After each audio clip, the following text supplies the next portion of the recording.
Dexter. This is kind of one of my real strong interests in the project. So let's get started here. What I'm going to talk about today is what is automated testing and specifically what is system testing. How are we using it in the Joomla core? I'm going to run through how you set up your computer to be able to do this. It's not hard, but it's an obstacle. A lot of and it's kind of shifting sand a little bit. So it's gotten a little bit easier, and it's changed some. So we're going to go through that, and then we're going to hopefully we'll have a lot of time to actually dive into the code for writing WebDriver system tests. Okay. Now, the first thing we're going to do is a little bit of knowledge assessment to see where people are coming from, okay? So the first question is, what is PHP unit?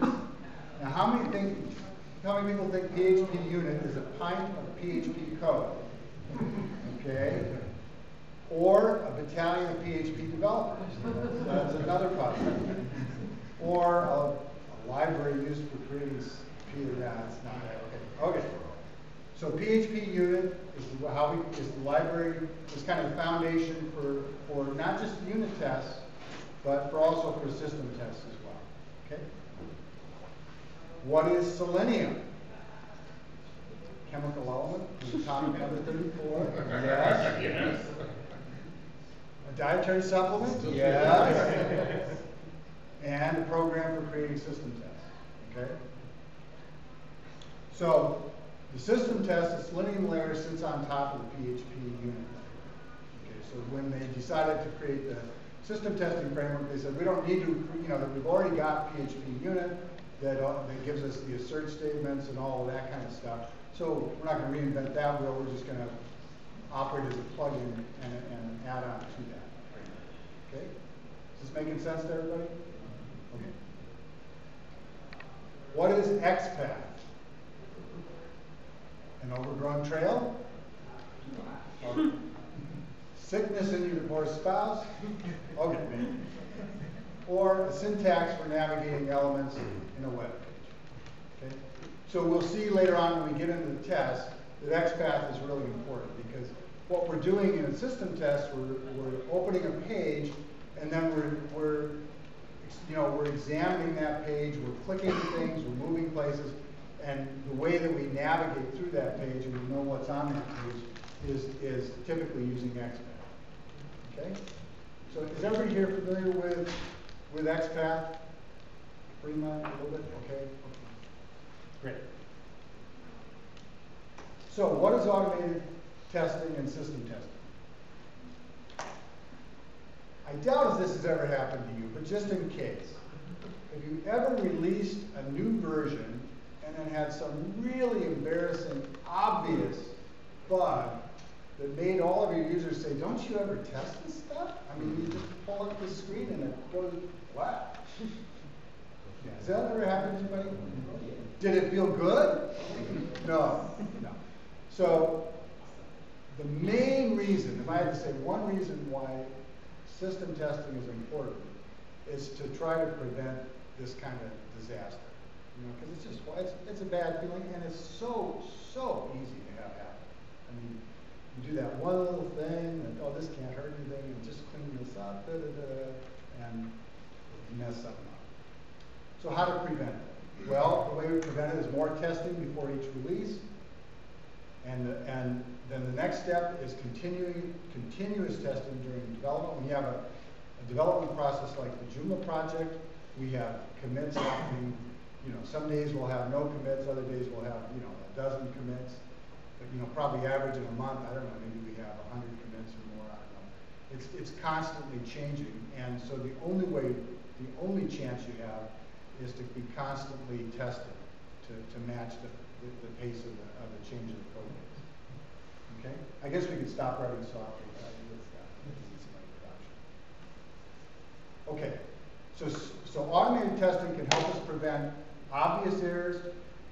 How many people have some code that they would really like to rewrite using newer, better approaches, but you're scared to death because you know that when you do that, you're going to break 6 things, and it's just going to be awful, right? So one of the real motivations for writing automated tests is to give us the confidence. If we write a good suite of automated tests that says this is what this thing should do, then we can go back and refactor and improve the code or add a new feature or whatever with some confidence that when we get done, it's still going to work. We haven't broken anything that we had before. So that's another real important benefit. And then, of course, allows you to integrate continuous testing. Now, wanted to quickly mention, I'm a fan of automated testing, but there are some options. In all fairness, I wanted to mention. This one is very popular. This is what a lot of people do when they handle these problems. And this one is less popular because it's kind of messy after a while. But this is another one. You get a bunch of monkeys to hammer on the keyboard. There really aren't a lot of good options for automated testing. If you want to continuously test your application, what else are you going to do? You're not going to hire a bunch of monkeys to type in there all the time. So it's either run blind or get involved in automated testing. Now, there are 2 kinds of automated testing. There's unit testing and system testing. And unit testing has been around longer. It kind of came, I think, from the Java community. I'm not sure. The first one I knew was JUnit, and then now there's piece. And they're both valuable, and it's not an either-or situation. They're complementary, okay? Unit testing tests things at the code level inside your various methods and classes. So you test, one method of one class, and you say, if I give it these arguments, this is what I expect back. So it's testing the pieces, at the smallest atomic level of your code, from inside the application. Okay. So for example, you might test the getName method of the toolbar, and you put it in input, and you say, I expect to get this back if I, with this argument, and you say, yeah, I did, or no, I didn't. So it tests that that the various components in the library are working correctly. System testing is completely the opposite. System testing tests your application exactly the way a user would test it from the browser. Okay? So it's, as you'll see, it's just like somebody typing or clicking through your application, except better because you can inspect things and make sure things work as expected. Okay? So, for example, and we'll look, a system test might be, I'm going to add users with some fields and make sure that the user gets added. I get a success message, and I get what I expect back on the screen. So it's testing from the outside of the application, doesn't know or care what the code behind the application is. It's just, it's just the user operating the system. Okay, so how is automated testing used right now in the Joomla core? So let's look first at unit tests. Have you guys all run unit tests before? Who has never run a unit test? Okay, good. So I'm going to show you how that works. Okay, so I'm in at the Joomla root, and I've got this all set up. So if I type php unit. Now this is running the CMS test. This isn't the platform test. We have a few unit tests now. When you move the library, some of the libraries over from the libraries folder to the CMS folder, and all this is running is it's just running these behind-the-scenes tests, and you don't really get much of a report unless there's a problem. If I had an error, I get a message telling me how many errors I got and what methods it was in and that kind of thing. Not much to see. It's all behind the scenes.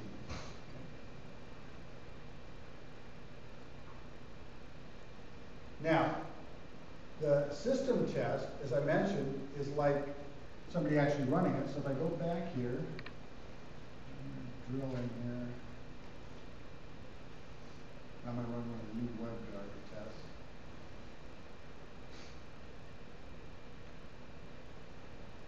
I'm just going to run one. These run a lot longer.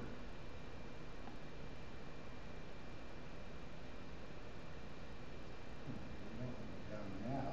After all we've been through.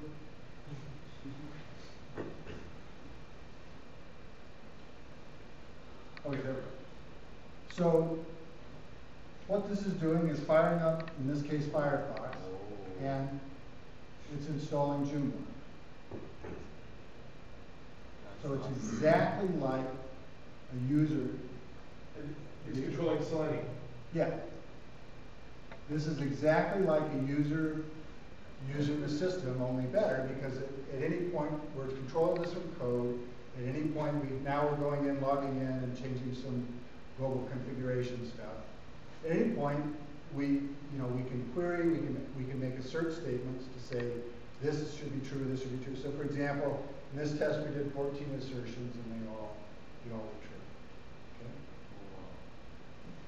So you're actually running the application. Of course, there's nothing here that's specific to Joomla. You could run any web application. Okay?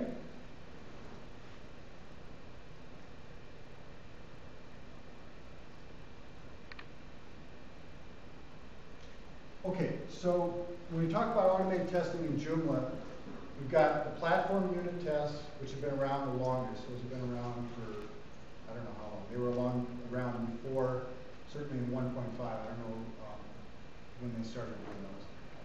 And then more recently we added some CMS unit tests, as I say, when we moved some of the libraries from libraries to the CMS folder. Then in the, I guess, I don't know what it was, in the sort of the later part of 1.5, we wrote a bunch of Selenium RC system tests for 1.5 and then transferred, and then actually ended up writing most of them for 1.6. And so right now, from a system test point of view, most of the system tests, there's about a suite of, I think, 34 different programs that test, a fair amount of the user interface in 2.5, but it runs for about 40 minutes or 45 minutes on a fast computer. So it goes through a bunch of stuff, but by no means covers every component or every part of the system.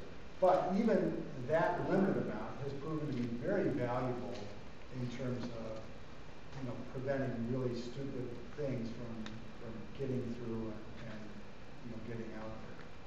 So now,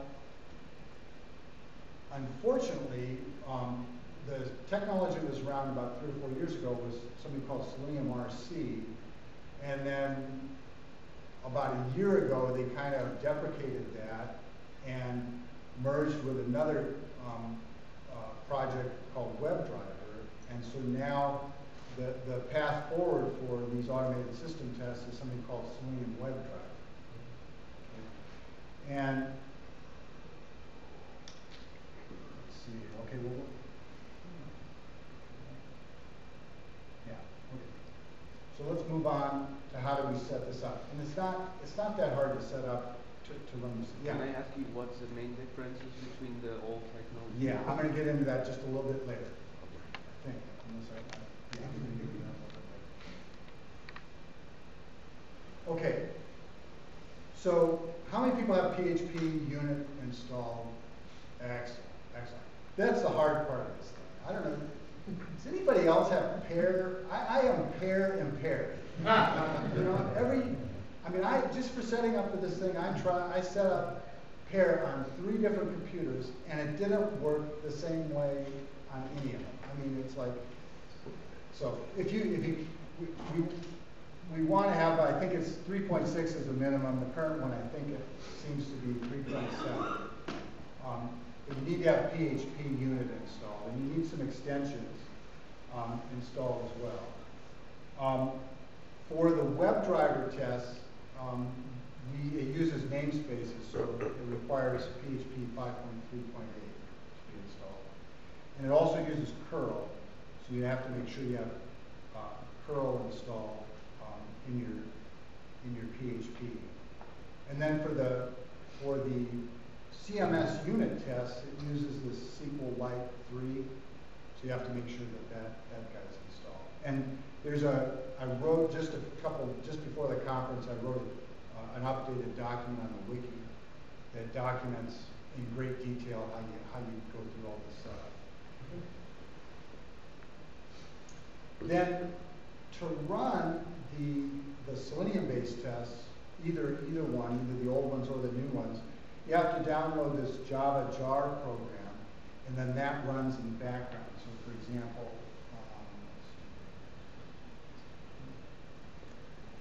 that's just a process you fire up, and then that guy is just running. And that does some magic between from this to that to the other thing or something.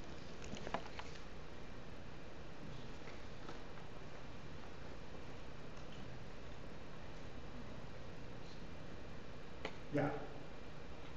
And then basically, the way this is set up, you can, there are XML files. You skipped one. You skipped the slide. I skipped a slide? Well, you just.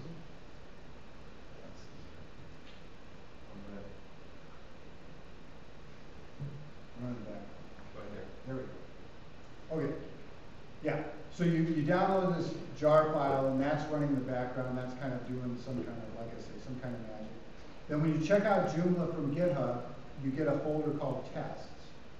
It's not obviously in the distribution, but you get a folder called tests, and that's got all this stuff in it. And then for the system tests, there's an important folder called config, or a file called config.php that you need to create.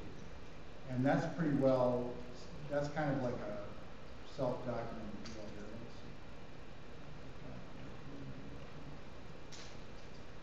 So we've got this test folder, and then within that we've got system and unit.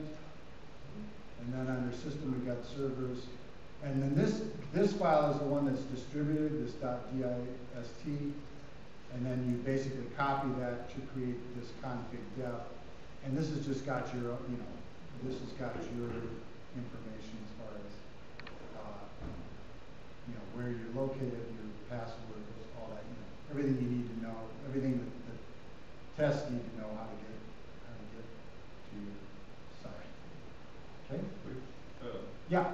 Which, I don't know, maybe you want to talk about how to get that information. That's exactly the same thing as you would have in the config file of your installation, right? Right.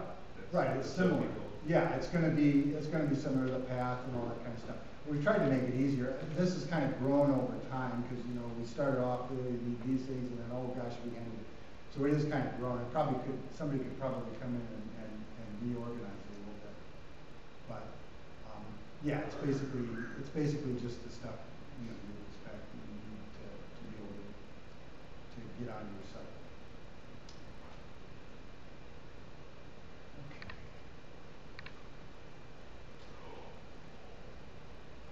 Okay, let's see. Okay, and then the other file that is important, and you don't have to edit this, but it's good to know about it because you might want to edit it, is this XML file. This is, if you're familiar with PHP unit, this is just a standard PHP unit XML file. It just lets you set up a test suite and control the execution order and that kind of stuff. So if I just do PHP unit at the command line without any arguments, the default is to grab this XML file and execute the test in here. But I can also, I'll show you, you can obviously execute one test or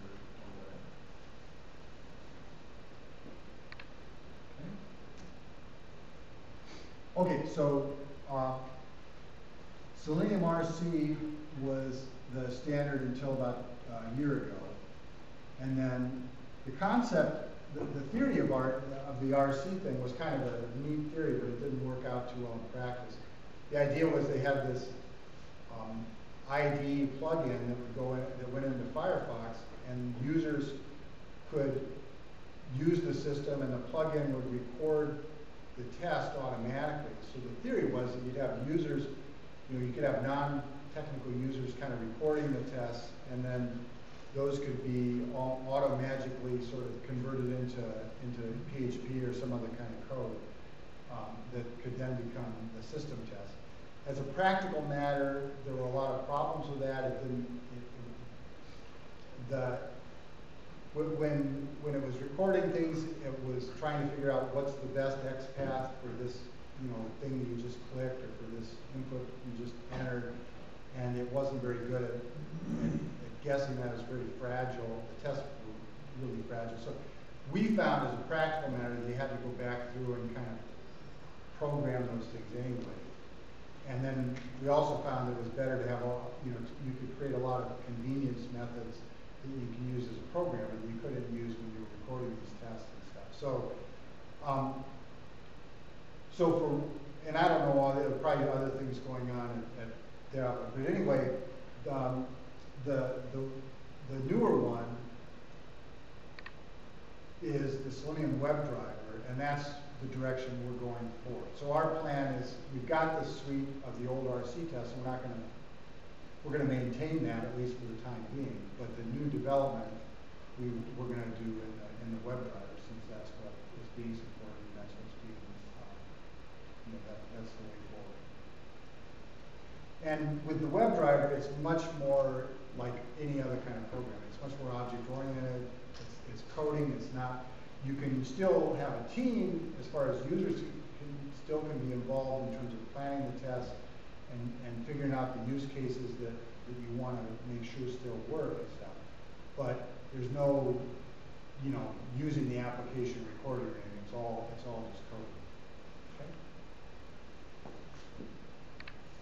Now, the status of the WebDriver stuff in Joomla is that it's brand new. I mean, I just started playing with the stuff in the summer, and had kind of a branch going for 2.5, and then put it aside for a while, and then picked it up and converted the stuff just very recently to 3.0. And the stuff was the WebDriver tests were only merged into the master about 2 weeks ago or something like that. So it's a ground floor opportunity. I mean, I've tried to think through a lot of things, and I tried to do it the best way I knew how, but obviously there's lots of room for improvement and stuff. But the goal was to try to build at least a foundation so that others can join in and maybe improve the foundation, and then also build it out to cover. Because right now it's just I have some things for users groups and access levels or something. So it's just enough to try to get proof. It's more of almost a proof of concept than a foundation at this point. Okay, so now the fun part. How do I write system tests? Do you know how, since we started, do you know how long we're going? Yeah, I'm going to give you the 4:45. Okay, so we got another half hour. What? Yeah. What? Well, What time? Okay. 3:45. So I think you have time is that's now. 4. Till 4? Till Okay. 4. yeah, We can- that's what time it cuts at 4 Okay. because of the break. Okay, so basically there's the Joomla Web Driver test case, which is this is the parent class for all the test classes. Okay, and this basically extends the PHP unit framework test case that is provided by the PHP unit extension. And I've got it set up so that it loads a bootstrap, and it's got a little autoloader, and it reads the config def that we talked about. So it shares the same config def file as the old system tests. And this is the container for all the convenience methods. And at the moment we don't have very many, but over time hopefully we can build more. But things like do an admin login, do a log out, things that all the test classes you generally want to do in any of the test classes. And we have quite a library of those over on the RC side, so that's also a place where we can get ideas for this. And then, for the web driver, you need an external PHP library, and that's all done for you when you download when you check out the branch. But we're using a web driver library from an outfit called Nearsoft. There were a few of them to choose from. This one seemed like the best one. And this is what kind of provides the methods, the magic for interacting with the page. And as I mentioned earlier, we need the curl extension.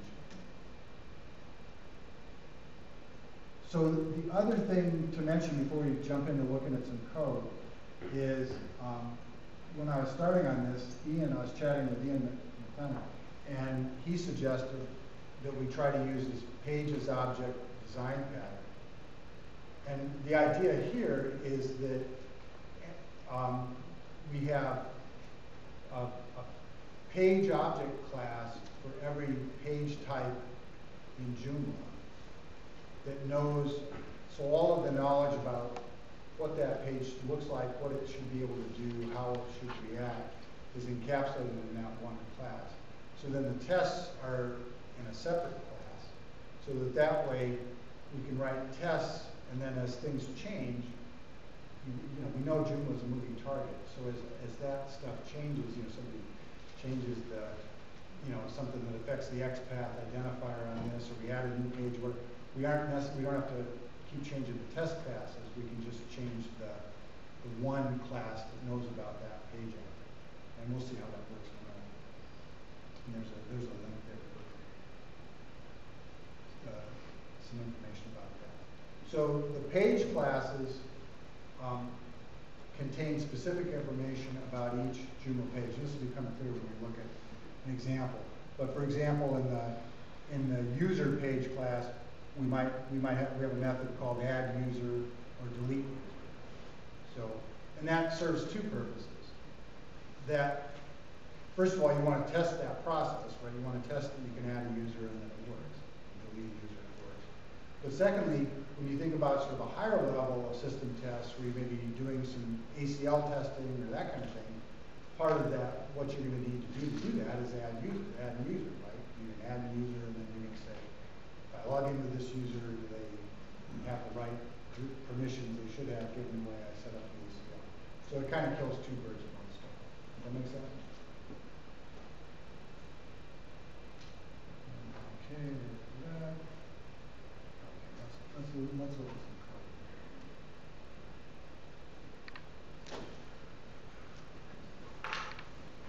So,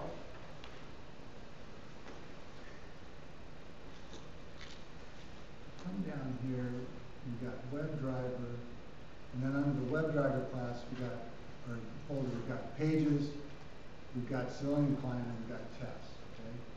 So these pages are the page classes, right? So I've got group manager page, group edit page, right? For either editing a group or dealing with the group manager, and so on. This Selenium client folder is the library that we get from Nearsoft for interacting with the web driver using PHP. The one thing that's confusing about this is there's absolutely no connection between the language we're writing these tests in and the web page. Because all we're doing, we could be testing Google, or we could be testing Wikipedia, we could be testing any web page. So we could write these, if somebody wanted to and was more comfortable in Java, you could write these tests in Java or C or any language. There's nothing about, but obviously since most Joomla developers are most comfortable with PHP, it makes sense for us to be working with PHP. But there's no connection there. You're from the outside looking in. Does that make sense? Okay. So let's look at how one of these things works. So if we take okay, sorry. 15 minutes. 15 minutes. Sorry.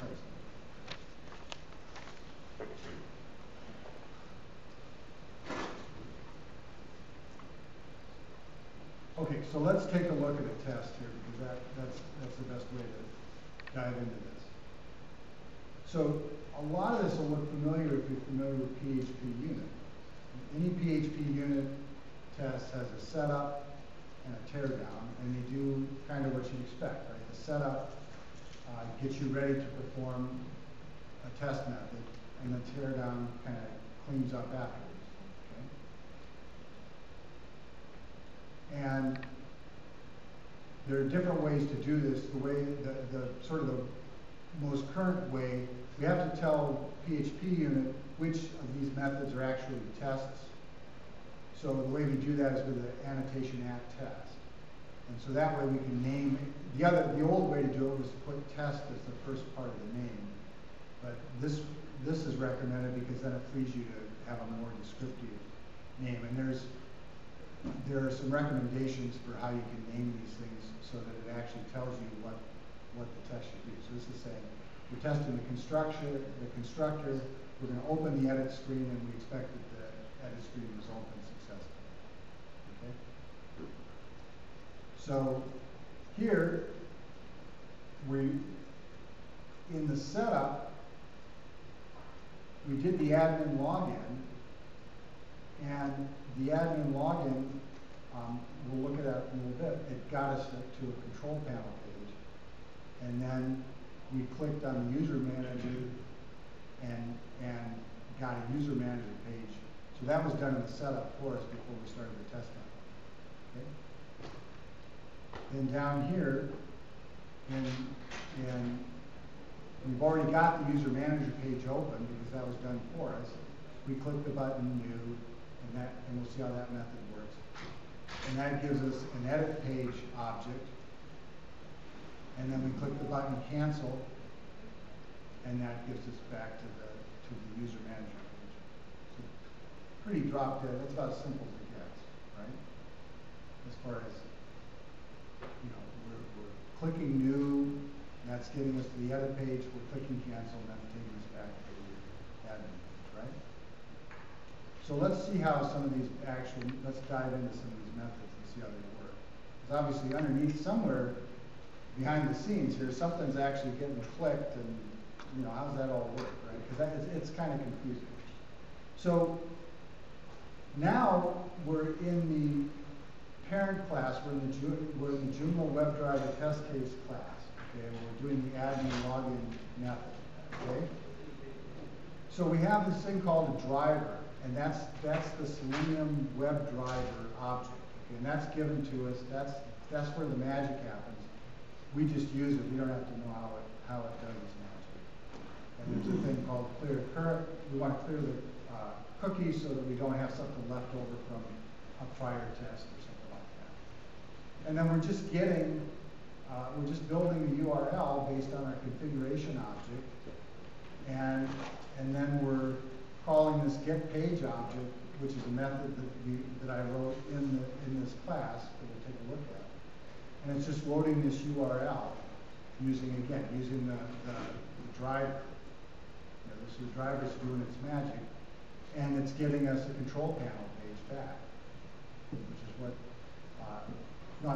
giving us an admin login page back. And then we're doing, on the login page object, we're doing the login valid user method with, again, getting the username and the password from the config. That's filling out the login sheet, doing the click, and then we assert that we've got a valid control panel page at the end of that. Okay? So let's look at this get page object guy. And all that's doing is creating a new class with the type that we give. One of the first arguments is the type, and then the next argument is check for notices, which we default for true, and then the URL. So basically, it's just creating a new page object with the information we're given, which includes what type we expect and what the URL is. So then if we go to the constructor method, admin page, when we all know when we do a new statement, we're executing a constructor, and this is the parent class for all the page objects. So we're getting a driver, we're getting a test, we're creating a configuration object, and then we're calling the get URL method of driver. Again, that's given to us. That's part of the web driver magic. It loads the URL. And then we're calling on the way web driver works, you've got to, one of the tricks here is you got to know when did that URL, 10 can't minutes. read it. 10 minutes. Sorry. When did that URL did it load? Because on this server it might be a half a second, on some other server it might be 2 seconds.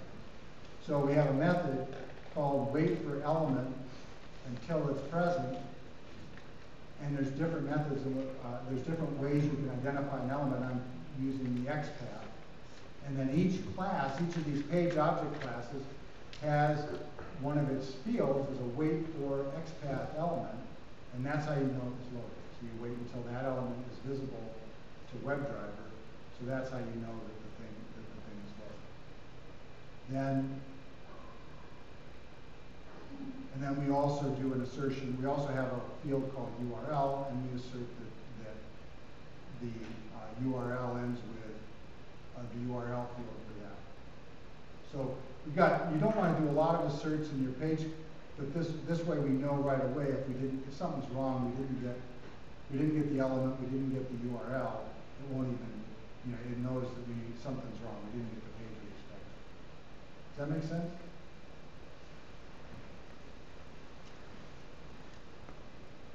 Then this is really cool. Like this next line here, we assert false. We assert that we do not find PHP notice on the page. So this means every time we load a new page, we're automatically, without doing any extra words, we're automatically checking that there's no PHP notices. And again, this is one of the ones that's found a lot of, not this equivalent in the RC test has found a lot of, prevented a lot of those kinds of things from going on. Okay? So if we go back to the admin login, let's look at this login invalid user method.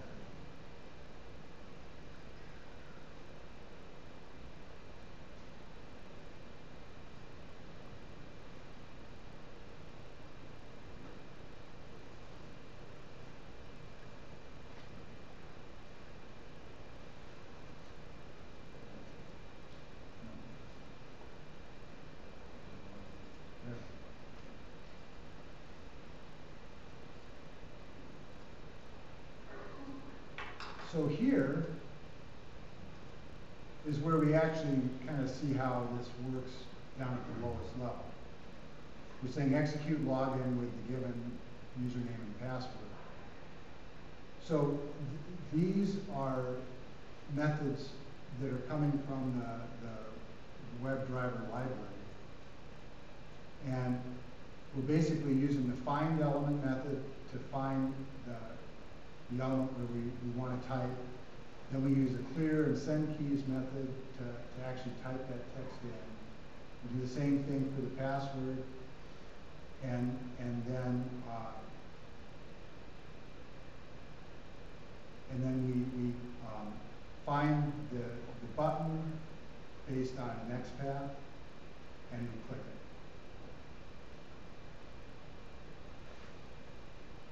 So this is a good example. This is kind of where you're really where you're really seeing how this thing works. By finding elements, you're typing stuff in, or you're clicking. Okay? So let's see. So we have about 5 minutes. Yeah. 5. Oh, so let's get back here and see what I missed.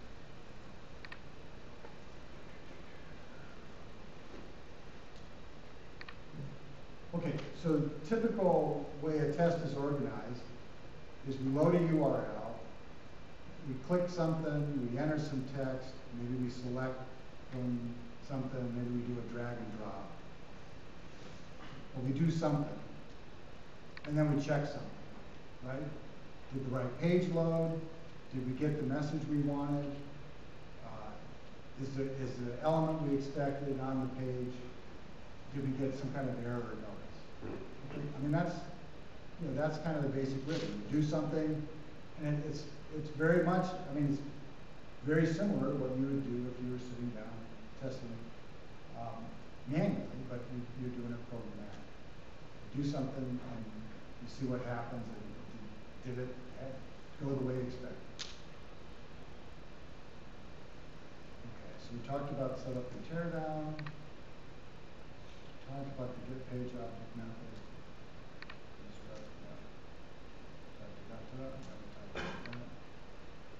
Right. So let's look at some of the